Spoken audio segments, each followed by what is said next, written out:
In this video, we will see a small example with a million users, and we will insert these million users, look at some advanced functionalities, and then look at the basics of indexing. What is indexing? How does it help? What are its advantages and disadvantages? So I'm trying to create a new collection with almost 1 million documents. Okay, so this is the creation of users beginning from user 0, user 1, user 2, user 3, 4, 5, 6 up till user 1 million. I've already initiated this. As you can see, it has been executing since the last 2 to 3 minutes now, and if I see here, it has generated about 300,000 counts. Let me refresh it again. So now I can see that the users has got about 658,000. So it's almost now about 10 minutes that I started this this creation of this collection with all these documents. So let us wait and see how long more does it take to complete the creation of these 1 million records. And then we will look at something called the explain function. Explain function to see what MongoDB is doing when it executes a query. Okay, so your typical query would be in the form of, like, let's say you are trying to find out the user who is located in a certain position. So you would say db.users.find with the username as a user. So let's say about 900,000.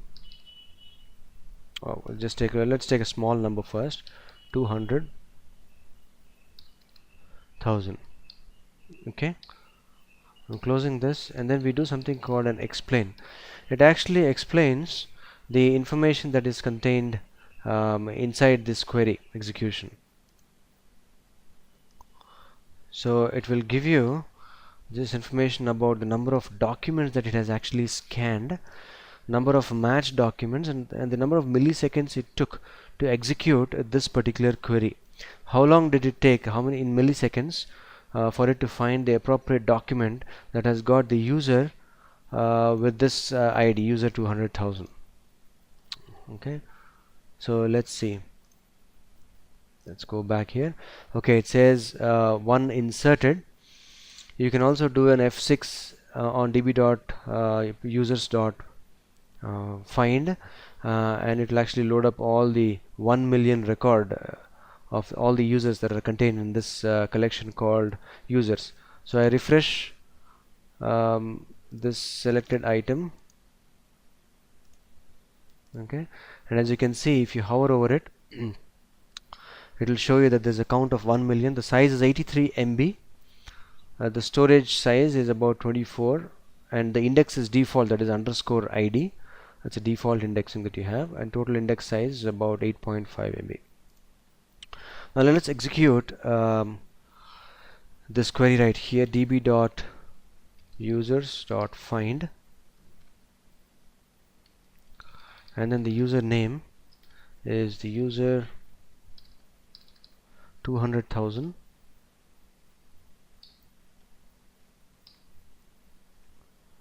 Dot explain and make it to be true.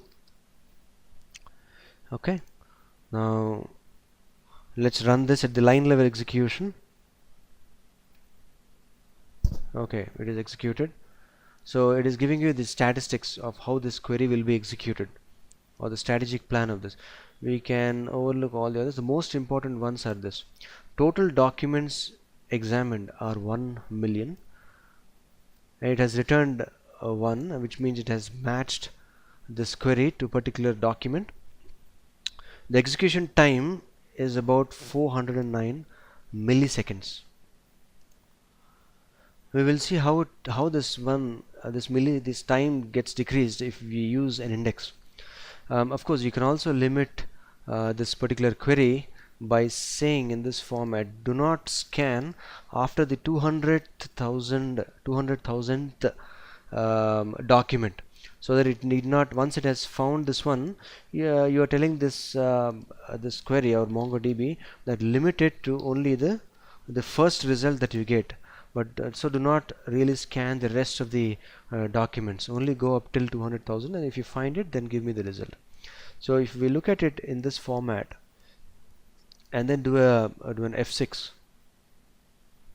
this is a new shell output that I have. So if you look at the execution time in milliseconds, it is only 82 milliseconds compared to 409 earlier. So it has stopped examining the documents after a particular number that is reached, which means 200,000th document. Well, this is easy because you don't have to scan the remaining documents after this number. But what if you are trying to find the 1 millionth user or one shot of 1 millionth user? You still have to scan all the documents, 1 million documents, for to find the 1 millionth user. Okay, and that will still take a lot of time, or equivalent amount of time, that is 409 milliseconds. Now how does this vary if you do an indexing on the username? Indexing is a fantastic way to fix queries like this, because they organize data by a given field to let MongoDB find it quickly. So now let's sort the username. Let's index the username and then sort it in the ascending order. So which means you say db.users.ensure index, and as you can see, before even I type here, it would give me that the keys and then the options. So ensure index for the username, okay, in the ascending order, and then close it. So depending upon the size of your collection, creating such an index may take a few minutes. So I'm doing a line level execution by saying F6.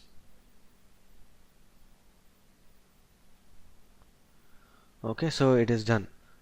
Created collection automatically. Okay, number of indexes before, after, and okay. If this ensure index does not run after a few minutes also, you can run something called db.current operations. It will give you some information in a different shell, and you can also check your MongoDB's log to see the progress. Okay. Now once you have built it, or build the index, just try to repeat the original query that you have. Okay, so I'll just copy this one. I mean, you can do an F6 there also, but I would just like to put it in a sequence. So db.users find with this username dot explain dot true. I do an F6 here, and you scroll down to see the number of milliseconds it has taken. The execution time in milliseconds is only 57. Okay, so here you have 82 after you have done the limits, and here you have 409 without doing the limits. Okay, now after you index, it is about 57. Okay, it is still less than the limit function there. So you can see that indexing is very advantageous for performance, and also to increase the speed of execution of this of any type of particular query. Depending upon the type of index that you have, your execution time will reduce by a significant amount. So 57 milliseconds to scan the 1 million records or documents to find the one that is matching is wonderful. And here you can see total docs examined is only one, unlike 200,000 or 1 million that you had earlier. 57 milliseconds is really a very short amount of time to scan 1 million records. Now compound indexes can help MongoDB execute more effectively all the queries with multiple clauses. So when you design an index with multiple fields, you put the fields that will be used in exact matches first. So for example, you are querying for a specific age and a range of usernames, and you have a compound index on both age as well as username. So then if you do it like this, age key is 1 and followed by the sort index, which is username, and 1. Now it will order in this format. Let's look at an Excel sheet. Now I have randomly inserted some values here for age, username, and also the actual names. In Excel you have got something called data on the tab here, main tab, and you have a sort there.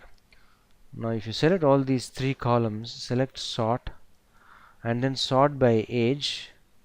Let me remove both. Okay, so now I select all these, I select sort, and my data has got headers here, and that is age, username, and names. I want to sort first by age, and then I want to sort by the username. So when I click on OK, it will sort it. Now this age is from the smallest to the largest, and username is from A to Z. So if I click on OK, so as you can see, age is 4, then 12, 13, and so on. There are multiple occurrences of 12. Now within this, after this sort is done here, within each age group or age which is repeated multiple times, it will then sort the username. So you can see if user 15, 22, 23, 24, and then 32. After sorting this, it will sort the username. Now let's say you want to first sort the username and then do an age. Now as you can see here, user 22, there are only few repetitions here in this case. User 13, user 12.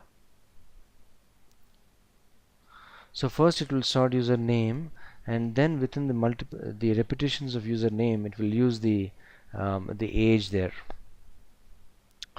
So it makes a whole lot of a difference as to the sequence of the indexes in which you are using the compound index. So if you're trying to find user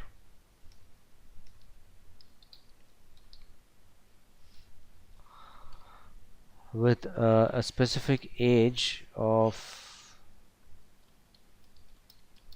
32, okay, and then you're looking at a username which is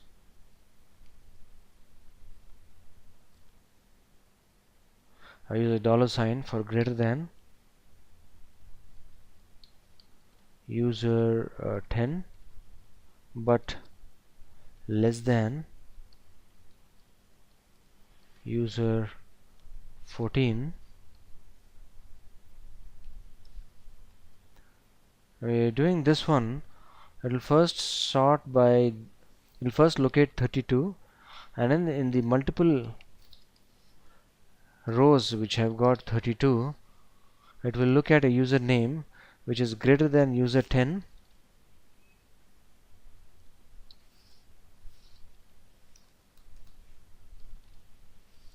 and less than user 14, user 13, and then you have user 15. Okay, so the final result will be, as you may have guessed right now, it will be user 12 and user 13, okay, for this age group.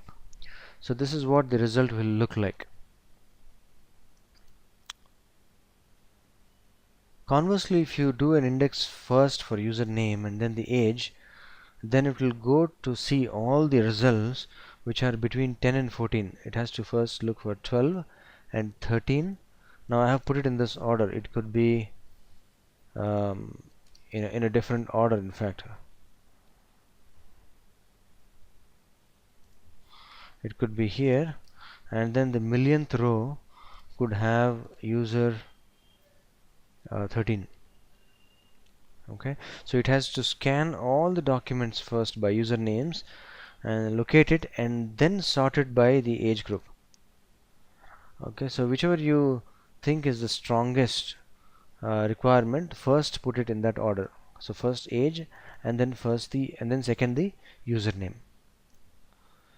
The opposite of this, which is username and age, will force the MongoDB to scan almost a million times the number of index entries as compared to the earlier index that you would have used, in which case it would use very less time also. Now indexes can be used on not only the main fields but also on embedded documents. So indexing can be done not only on the main fields or keys as we had called it earlier, but also on embedded documents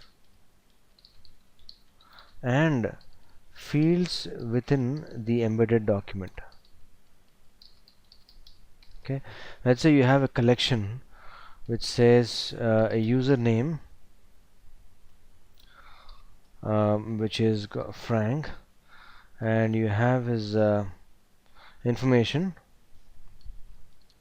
about the department that he is working in.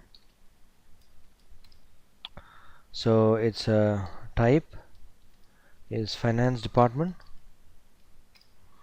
and the city is working in is, let's say, New Jersey,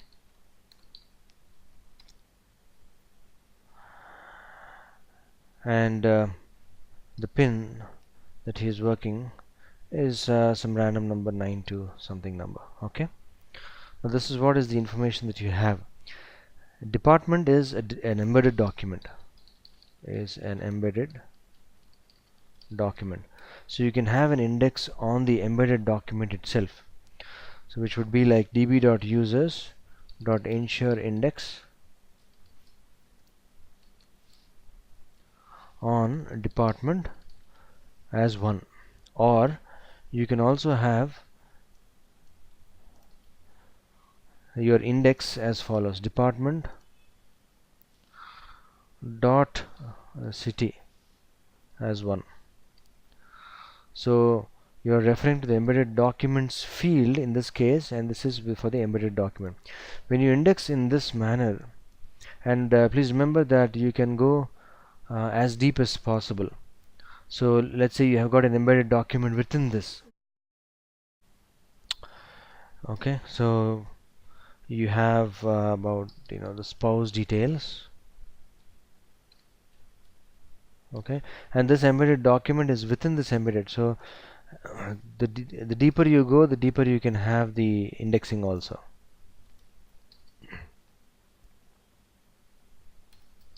Okay, so this is an embedded document. Now indexing the entire sub document, as we call embedded document, can also be called as a sub document, will help queries that are querying for the entire sub document. Now in this example here, the query optimizer can only use an index on department for those queries that describe the whole sub document with fields in the correct order. So you have to mention it like this: only if it is mentioned in this format can this index on the sub document work, and it has to be in the same order. So I'm skipping the double quotes here to quickly give you the concept. Okay, so it could be Los Angeles. If it is there in this format only, and only then your indexing on the subdocument will work quite well. You can't even change the order. Okay, please remember that you cannot change the order. You have to look at the exact order itself within the subdocument. So, and only then at that subdocument level it will work. Whereas for the field, it doesn't matter. You can directly inform here, if this is your index for the subdocuments field, then you can only say city. Okay, so let's say you're looking for a city called Irvine. Then this would be actually the index. So please remember, subdocuments indexing and the subdocument fields indexing work quite differently. So in this video you have seen some introduction about indexing and then the example on million users.